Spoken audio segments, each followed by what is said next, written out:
Trojan Sports Now. Well, Jonathan, usually we're getting ready to discuss a little bit of upcoming football, but no Trojan football this weekend. However, with it being right in the middle of the season, Trojans sitting at 4-3, it might be a good time for a break. Yeah, this bye week is probably coming at the perfect time after kind of a tough, excruciating win over Georgia State that put us over the 500 mark for the first time since after the Savannah State game. We were over 500, but a big win against Georgia State, but also some injuries coming out of that one, the time to mentally heal right now. So definitely a good time for these guys just to kind of take it easy, rest and recuperate before we've got big games against Western Kentucky, and then just 4 days after that, a game at home against ULM.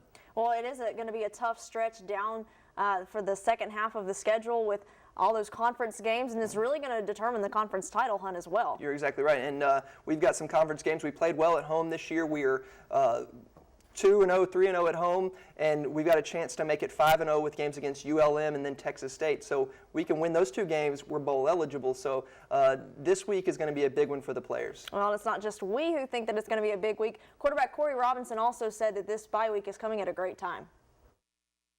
It's a good week to have off. You know, we're some guys are beat up pretty bad. You know, I mean, even one of our best players, Eric, you know, his hand got stepped on. So just that little extra time, extra couple days that we do have off, let those little injuries heal up, and you know, get back fresh and get back to, you know, a new feeling like we hadn't played in, you know, about 2 weeks. So we're ready to get back out on the field type of feeling. So hopefully we can get that installed into our guys this next week. Sunday's game against South Alabama is a big one for several reasons for the soccer team. First, conference play is winding up, and a win is important for seeding going into the tournament. 2, it's senior day, where 5 seniors will be honored in front of the home crowd. And lastly, it's South Alabama. Not much else needs to be said about that one. Troy and the Jags will square off starting at 1 on Sunday. The two have had some good matches over the years, which shows in the all-time record. Each team has 4 wins, 4 losses, and a tie. Head coach Chris Bentley has a good idea of what his team needs to do to be successful the rest of the way. One of the things that I think we continue to struggle with at times is just consistency throughout the match and establishing our style of play. But that's the ebbs and flows of the game. You're going to have times where you have to defend and it gets ugly, and you got to find a way to win too. And we have found a way to win in a couple conference games this year in that sense. But we've also found a way to lose. So if we can learn that and make ourselves a little bit more consistent through that time frame, I think we'll see a lot more wins.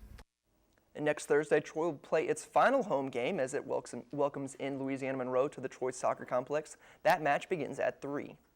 After 2 big victories at home for the Trojan volleyball team, they'll be back on the road for one of their longest road trips of the year this weekend. Over the weekend, the Trojans will be taking on 2 of the newest Sun Belt schools. This will be the team's Lone Star State road trip, and on Friday night, the Trojans will face Texas State at 6:30. Then on Sunday, the Trojans will head to Arlington, Texas to face UT Arlington at noon. Though the Trojans do not have much experience against these teams, head coach Sonny Kirkpatrick knows his team will be taking on tough competition over the weekend. Little Rock or anybody like that, it comes down to kind of understanding what they're trying to do, try to get them to do something they don't want to do, and then do have the ball on our side and do the best that we can to try to put it away. And if we do that, then we can compete with anybody. If we don't do that, then it's usually a short match. Well, fans looking to get a sneak peek of the men's basketball team have that opportunity on Saturday. Troy will host the Cardinal and Silver scrimmage beginning at 11 in Trojan Arena. And here's a little something to get you ready for the scrimmage.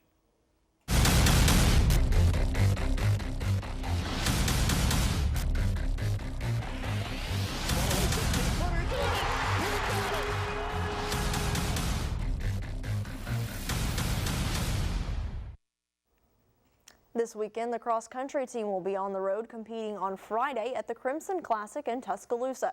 This is the course the NCAA South Region Championship will be run on, so there will be plenty of good competition at this meet, scoping out the course.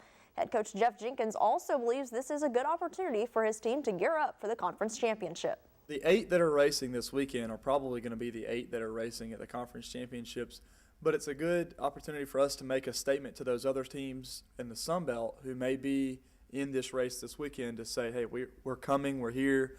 Don't forget about Troy, because we have an opportunity to show the other teams just how good we are. Both the men's and women's golf teams will be in action again this week. For the women, they'll be looking to get the whole tournament in this time after a rain-shortened outing in Jacksonville. but they'll be further north this time, participating in the Blue Raider Invitational in Murfreesboro, Tennessee, beginning on Monday, while the men will return to play Monday as well at the Pine Tree Intercollegiate in Kennesaw, Georgia. And now it's time to take a look at the Trojans in the pros. DeMarcus Ware had to leave Sunday's win against the Redskins with a quad injury. Ware had 3 tackles during the game, and Ware has never missed a game in his career, but may be out Sunday as the Cowboys face the Eagles. Leotis McKelvin had 8 tackles and defended 1 pass as the Bills fell in overtime to the Bengals. McKelvin also returned 2 punts for a total of 10 yards. Buffalo will take on Miami on Sunday.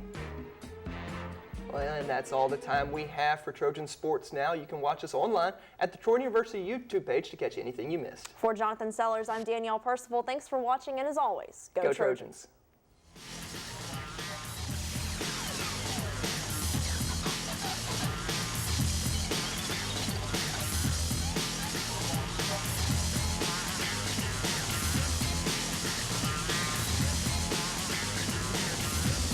Trojan Sports Now.